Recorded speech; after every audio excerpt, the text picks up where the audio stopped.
Bien, d'abord, bonne nouvelle. Il faut prendre les bonnes nouvelles où elles sont. Donc, première bonne nouvelle, la vaccination a commencé hier. Donc, ça se passe bien. Et puis, c'est une étape là, vraiment importante. On voit la lumière au bout du tunnel, même si c'est un petit peu loin, là, parce que faut tous qu'on comprenne que avant d'avoir vacciné la majorité des Québécois, ça va prendre un certain nombre de mois. Évidemment, on va voir comment ça va arriver, les livraisons des doses, mais on est prêt, là, puis jusqu'à présent, tout se passe bien. L'autre bonne nouvelle, c'est que même si les chiffres sont élevés, quand on se compare avec les États-Unis, quand on se compare avec la plupart des pays en Europe, on voit que dans la deuxième vague, entre autres, si on prend les chiffres depuis le 1er septembre, on s'en sort mieux sur à peu près tous les indicateurs qu'ailleurs dans le monde. Donc, c'est quand même encourageant. Puis c'est surtout un gros bravo aux Québécois. Ça veut dire qu'au Québec, il y a eu moins de contacts. Donc, les Québécois ont plus respecté les consignes. Mais ça reste élevé. Et ça reste élevé même en Ontario, où ils ont été beaucoup épargnés depuis le début de la pandémie. Ils ont eu hier un record, 2275 nouveaux cas. Bon, hier, nous, on a eu 1741 nouveaux cas, mais là où ça nous fait vraiment mal, c'est le nombre d'hospitalisations. On a eu hier une augmentation nette de 69 hospitalisations. On est rendu à 959 personnes, donc 959 lits dans nos hôpitaux qui sont occupés par des patients COVID, donc des lits qui ne peuvent pas être utilisés pour d'autres activités dans les hôpitaux. Ça, c'est très dur, c'est beaucoup de pression sur les hôpitaux. L'autre endroit où c'est difficile, c'est dans les écoles.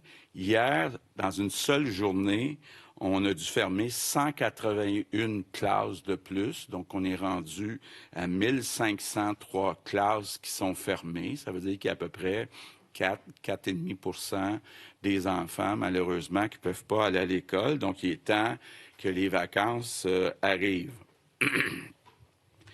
Donc, ce que ça veut dire quand on regarde les chiffres, c'est que même si on s'en sort mieux qu'ailleurs, il reste que le niveau, la propagation du virus est quand même forte au Québec et c'est difficile dans beaucoup d'hôpitaux. En plus, on est rendu à 7411 travailleurs de la santé qui sont absents pour toutes sortes de raisons.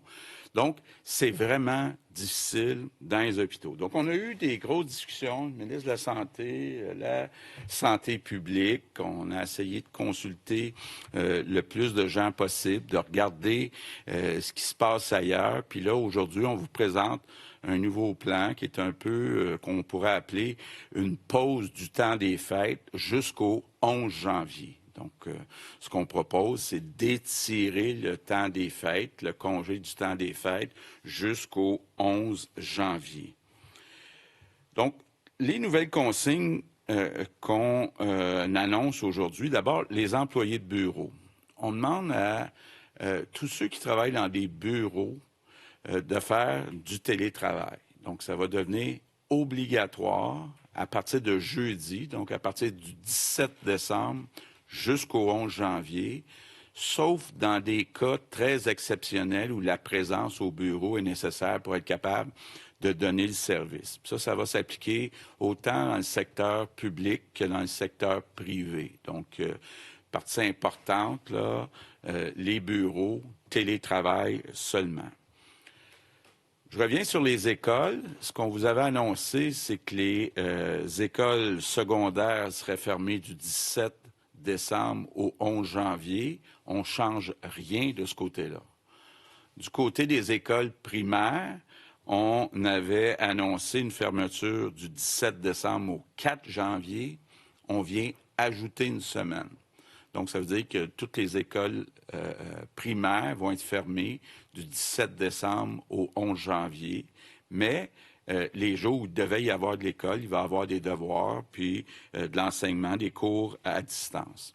Les services de garde restent ouverts, mais Mais je fais un appel à tous. Je demande à tous les parents qui sont capables de garder leurs enfants à la maison, toujours du 17 décembre au 11 janvier, donc de le faire pendant cette période-là. Pour ce qui est des services de garde en milieu scolaire, ils vont être disponibles seulement pour les travailleurs des services prioritaires. Puis il va y avoir toutes les informations que je vous donne vont toutes être sur un site Internet demain. Donc, quels sont les services prioritaires? Vous allez avoir tout ça. Bon, l'autre chose qui est demandée par la santé publique, c'est les quelques zones qui sont jaunes vont passer au orange et les zones qui sont oranges vont passer au rouge du 17 décembre au 11 janvier. Donc, pour cette même période-là, ça veut dire, entre autres, là, Côte-Nord, Abitibi, on va passer au orange, Gaspésie, on va passer au rouge. Donc, ça va avoir un impact sur les rassemblements, sur les restaurants. Par contre, toujours pour cette période-là, du 17 décembre au 11 janvier, on annonce des assouplissements. D'abord, les activités de plein air.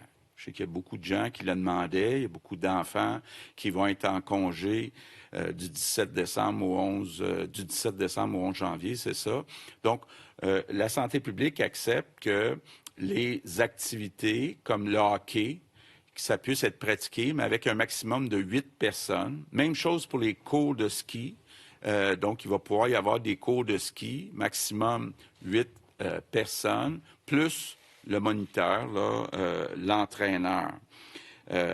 On va aussi s'assurer que les sites extérieurs, comme le jardin botanique, les parcs, soient ouverts pour s'assurer que les gens qui veulent faire de la raquette, faire du ski de fond, c'est une bonne chose d'aller dehors. C'est beaucoup moins dangereux. Il y a beaucoup moins de propagation du virus à l'extérieur qu'à l'intérieur.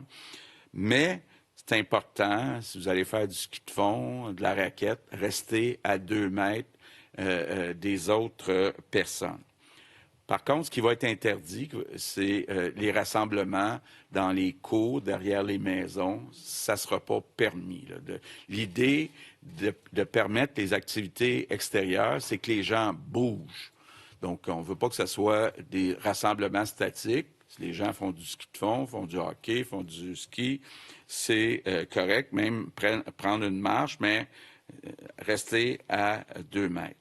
Un autre assouplissement qu'on annonce aujourd'hui, c'est pour les personnes seules. Bon, actuellement, les personnes seules peuvent recevoir une personne à la fois. Ce qu'on va permettre, c'est que les personnes seules puissent aller dans la bulle d'une autre famille. Ça veut dire, techniquement, mère, grand-mère qui va aller chez un de ses enfants, donc passer une soirée, passer 2 soirées, ça va être possible pour les personnes seules d'aller dans une seule bulle familiale pour la période du 17 décembre au 11 janvier. Puis là, ça, c'est important de le préciser. Santé publique dit, si on veut limiter les risques, il faut que ça soit seulement dans une bulle familiale. Bon, finalement, les commerces. Après discussion, réflexion, ce qu'on propose, c'est que tous les commerces non essentiels soient fermés, mais à partir du 25 décembre jusqu'au 11 janvier. Donc, on fait une exception pour les commerces non essentiels.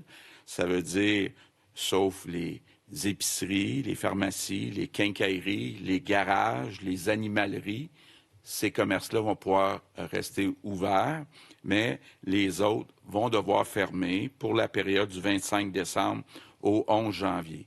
Ce qui est important aussi de mentionner, au printemps, il y avait beaucoup de petits commerçants québécois qui disaient c'est pas juste les grandes surfaces comme Costco, comme Walmart vendent pas juste de la nourriture, ils vendent toutes sortes d'autres produits. Donc, ça va être interdit. C'était fait, entre autres, en France il y a quelques mois. Ça va être interdit pour les grandes surfaces de vendre des biens qui ne sont pas essentiels. Donc ça va permettre une équité avec les petits commerces québécois. Bon.